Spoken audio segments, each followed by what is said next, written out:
श्री शिवाय नमस्तुभ्यम। हम सबको पता है कि सावन का बहुत ही पवित्र महीना चल रहा है और सावन की इन सभी तिथियों में जो एक और महत्वपूर्ण दिन होता है वो होता है नाग पंचमी का दिन। बहुत लोग पूछ रहे थे भैया इस बार की नाग पंचमी 28 जुलाई को होगी या फिर 29 जुलाई को, वो कौन सा मुहूर्त है जिस दिन हमें उपाय करना है और वो दूध का इस्तेमाल हमें कैसे करना है, इसकी बातें भी इस पूरी वीडियो में हम लोग करने वाले हैं। बहुत ही ध्यान से वीडियो को देखिए क्योंकि सावन के महीने में जो तिथियां आती हैं ना, बहुत सारी तिथियां आती हैं जैसे प्रदोष, शिवरात्रि, उन तिथियों में सबसे महत्वपूर्ण तिथि मानी गई है नाग पंचमी की तिथि सावन के महीने में। ठीक है ना, पहले हम लोग कुछ पढ़ते हैं, उसके बाद में महाकाल की नगरी उज्जैन के पंचांग की बातें करूंगा कि एक्चुअली में कैसे हमें 28 को होगा या 29 को नाग पंचमी। ठीक है ना, देखो क्या लिखा है। वैदिक पंचांग के अनुसार सावन माह के शुक्ल पक्ष की पंचमी तिथि 28 जुलाई को, ध्यान सुनिएगा, कब 28 जुलाई को देर रात में 11:24 पे शुरू होगी और वहीं ये 30 जुलाई को देर रात 12:46 पर खत्म हो जाएगी। हमारे सनातन धर्म में सूर्योदय से तिथि की गणना की जाती है। इस प्रकार 29 जुलाई को नाग पंचमी तिथि मनाई जाएगी। ये तो बातें हो गई लिखी लिखाई ना, जो बहुत सारे जगहों पे लिखी हैं। अब हम लोग जिसकी बातें करने जा रहे हैं ना, जब भी डेट को लेके ऐसा कोई कंफ्यूजन होता है, आपको पता है मैं महाकाल की नगरी उज्जैन के पंचांग की बातें करता हूँ, ये चीज़ें आप सबको बिल्कुल पता होंगी, है ना। तो उसी की बात हम लोग करने जा रहे हैं, बहुत ध्यान से सुनिएगा। ठीक है ना, देखो सबसे पहले क्या लिखा है, पंचांग 29 जुलाई 2025 और ये कहाँ का है, उज्जैन मध्य प्रदेश का। अब यहाँ पे समझो एक तिथि लिखी हुई है नीचे, वो कौन सी तिथि है, शुक्ल पक्ष की पंचमी तिथि। जैसा कि लिखा हुआ था 28 जुलाई को रात में 11:24 पे स्टार्ट हो रही है। पंचमी तिथि कब शुरू हो रही है, 28 जुलाई को रात में 11:30 बजे और ये ख़त्म कब हो रही है, रात में 30 तारीख को रात में 12:46, मोटा मोटा मान के चलो 12:30 बजे। अब यहाँ पे 28 को स्टार्ट हो रही है, 30 को ख़त्म हो रही है, तो इसका मतलब क्या हुआ कि 28 तारीख को तो रात में स्टार्ट हो रही है। अब ये जैसे ही 12 बजेगा तो कौन सी तिथि लग जाएगी, 29 जुलाई लग जाएगी।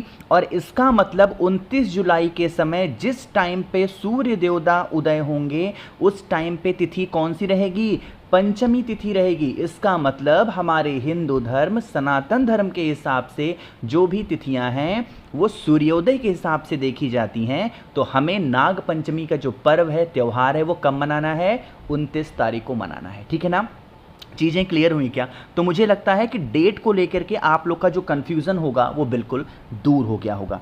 अब यहाँ पर जो सबसे मेन बात है ना, जो हर वर्ष, कब, हर वर्ष आप लोग गलतियाँ करते हैं, मुझे उम्मीद है 2023 में भी गलतियाँ की होंगी, 2024 में भी की होंगी, और अगर आप ध्यान से नहीं समझोगे तो 2025 में भी गलतियाँ करोगे। क्या गलतियाँ होती हैं, देखो बहुत सारे लोगों ने गलत प्रथा लगा रखी है, गलत नियम बना रखे हैं कि जब नाग पंचमी का दिन आता हो तो सांप को क्या पिलाना चाहिए, दूध पिलाना चाहिए। और मैं आपको बता दूं, जैसे ही आपने किसी भी नाग देवता को, किसी भी सर्प को दूध पिला दिया तो इससे इतना बड़ा दोष लगेगा कि वो दोष किसी भी उपाय से खत्म नहीं होगा। इसके पीछे का कारण बताता हूं कि मैं ऐसा क्यों कह रहा हूं। देखो, जो सांप होते हैं ना, जो नाग होते हैं, या आप कह सकते हो जो नाग देवता होते हैं, वो किसी भी रूप में, किसी भी स्थिति में दूध का सेवन नहीं करते हैं। उनको ज़बरदस्ती दूध पिलाया जाता है। कोई भी ऐसा नहीं होता, हम लोग तो पिलाते हैं, आराम से पी लेते हैं, आप कह रहे हो ज़बरदस्ती पिलाया जाता है। ऐसा थोड़ी कि मुंह कोई पकड़ता है और मुंह में डाल देता है नाग देवता के,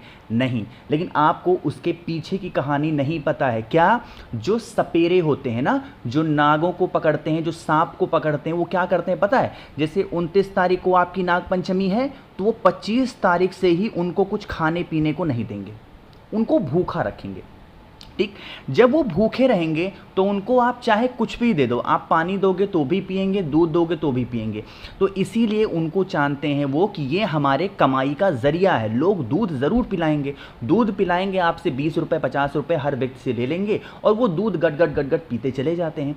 जैसे ही नाग देवता या सर्प दूध पीते हैं वैसे ही कुछ ही दिनों के अंदर उनकी क्या हो जाती है, मृत्यु हो जाती है। मृत्यु कैसे होती है, उन्हें एक प्रकार की बीमारी बीमारी हो जाती है जिसे हम निमोनिया का नाम देते हैं ना, तो सांप जो होते हैं वो ठंडे जीव होते हैं, वो गर्म नहीं होते हैं, और दूध जैसे ही वो पीते हैं उनके अंदर एक साइंटिफिक परिवर्तन होता है और उन्हें निमोनिया होता है और उनकी मृत्यु हो जाती है। और आपके द्वारा पिलाए गए दूध से ही उनकी मृत्यु होती है, इस बात का ध्यान रखिएगा। तो आप मेरी वीडियोस को देखते हो, मुझे सुनते हो, मुझे मानते हो, मुझे बहुत प्यार देते हो, ये मुझे पता है। मेरी आप लोगों से हाथ जोड़ के निवेदन है, हाथ जोड़ के विनती है, इस नाग पंचमी पे एक प्रण लेना है कि किसी भी सांप को, किसी भी नाग देवता को क्या करोगे, दूध नहीं पिलाना है, ठीक है ना। नाग सांप कभी दूध नहीं पीते हैं, वो सिर्फ पानी पीते हैं, इस चीज़ का ध्यान रखिएगा, ठीक है ना। दूध तो वो पी लेते हैं क्योंकि भूखे रहते हैं, बहुत सारे 3-4 दिन से भूखे रहते हैं, इसलिए वो दूध का सेवन करते हैं। दूध चढ़ाना कहाँ पे है समझिएगा। आप लोगों के घर में महादेव का शिवलिंग होगा आप लोगों के घर में जो नाग पंचमी का दिन आए, सुबह उठो, स्नान वगैरह करो और भोले शंकर के शिवलिंग के ऊपर दूध चढ़ा दो। जब यहाँ दूध चढ़ाओगे तो इससे आपके घर से बीमारी दूर होगी। और यहीं पे हमें एक नाम बोलना है, नाग देवता की बहन का नाम यहाँ पे हमें बोलना है।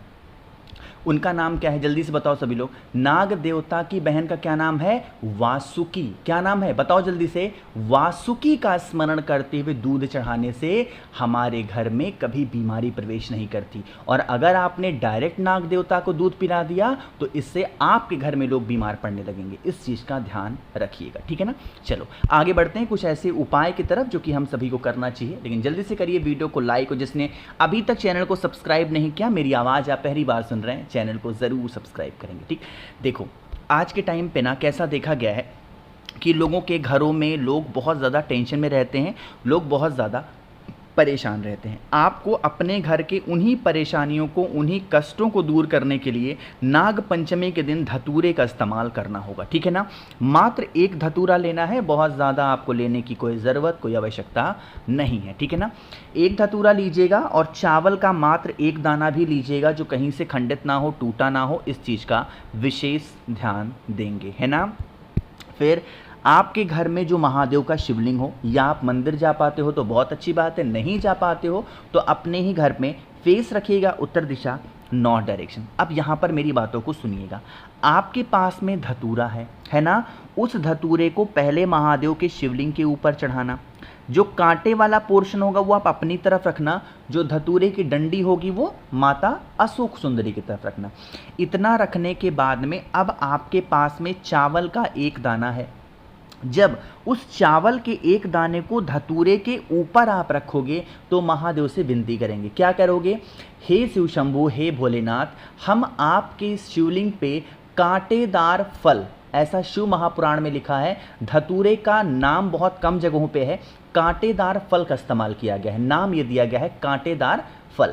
हम यह कांटेदार फल आपके शिवलिंग के ऊपर समर्पित कर रहे हैं। ये हमारे जीवन के कांटे हैं, क्या हैं, हमारे जीवन के कांटे हैं। आप इन्हें स्वीकार करें और हमारे जीवन के जो कांटे हों उन्हें निकालें। हमारे जीवन में जो भी कष्ट चल रहा है उन कष्टों को, उन परेशानियों को दूर करें शिव शंभु। इस प्रकार से विनती करके, प्रार्थना करके, और फिर आप एक लोटा जल अगर महादेव के शिवलिंग के ऊपर चढ़ा देते हैं तो इससे आपके घर में जो भी किसी भी प्रकार का कष्ट होगा वो कष्ट की समस्या दूर ज़रूर हो जाएगी, ठीक है ना। चीज़ें क्लियर हैं। आगे बढ़ते हैं इस वीडियो के सबसे आखिरी उपाय की तरफ, जो कि हमारा कौन सा उपाय है, चौथा उपाय, ठीक।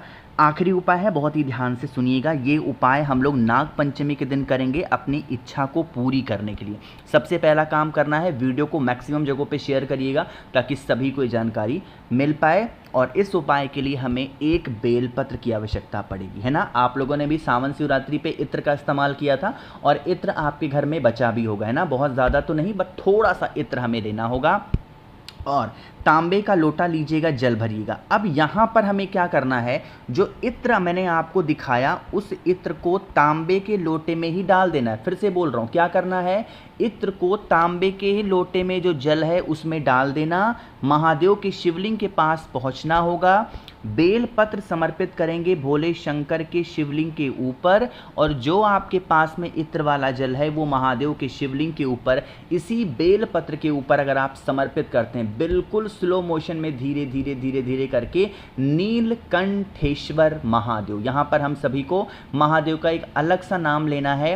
नीलकंठेश्वर महादेव के नाम से अगर उस इत्र वाले जल को बेलपत्र के ऊपर आप समर्पित करते हैं तो इससे आपके परिवार की, आपकी फैमिली की जो भी इच्छाएं होंगी वो पूरी ज़रूर होंगी। मैंने कोशिश की है आप सभी को अच्छा बताने की। वीडियो पसंद आई हो तो लाइक करिएगा, मैक्सिमम लोगों तक इस वीडियो को शेयर करिएगा। कुछ पूछना है नीचे कमेंट सेक्शन में पूछें, और मेरे जितने भी भाई बहन आवाज़ आज मेरी पहली बार सुन रहे हैं चैनल को ज़रूर सब्सक्राइब करेंगे। श्री शिवाय, नमस्ते।